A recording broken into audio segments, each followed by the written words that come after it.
বোন, বাবাকে চাউল দিয়ে দাও। এই নেন বাবা চাউল। আরে বাচ্চা, তোমরা সোনার বিস্কুট চাউলের ভিতর রেখে দিয়েছো, এই নাও তোমাদের বিস্কুট। আরে আমার সোনা এখানে নেই, ওই যে সামনে আছে। আরে এই বিস্কুট আমাদের পিছুই ছাড়ছে না। এই যে আমার সোনার বিস্কুট। যেতে দাও, যার ছিল সে নিয়ে গেছে। না বাচ্চা, এটা তোমার ভাগ্যে ছিল, তুমিই পাবে, দেখো। ভাইয়া আপনি যান, ঠেলা থেকে কিছু সবজি নিয়ে আসেন। ঠিক আছে, আমি আনছি। হ্যাঁ স্যার, আমি এখনো পাইনি, কিন্তু খুঁজছি। আরে সামনে তো পুলিশ, এখানে লুকিয়ে ফেলি, পরে নিয়ে যাব।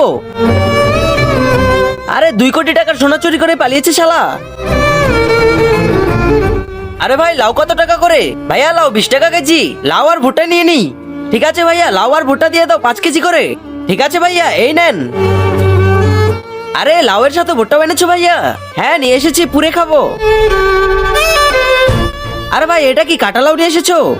কিন্তু তার আগে তুমি যদি চাও তোমার মা জান্নাতে যাক, তাহলে ভিডিওটিতে লাইক করে চ্যানেলটি সাবস্ক্রাইব করে দাও। আর যদি চাও জাহান্নামে যাক, তাহলে কিছুই করতে হবে না, আর কমেন্টে মা লিখে যাও। আরে ভাইয়া, এটাই তো সেই সোনার বিস্কুট যেটা নিয়ে পালিয়েছিল। আরে এই সোনার বিস্কুট তো আমাদের পিছুই ছাড়ছে না। বাবা ঠিক বলেছিল, মনে হয় এটা আমাদের ভাগ্যে আছে, আমরা ইউজ করব। হ্যাঁ ভাইয়া, আপনি ঠিক বলেছেন, মনে হয় উপরওয়ালা আমাদের বড়লোক হওয়ার একটা সুযোগ দিয়েছে। চলেন এটা বিক্রি করি।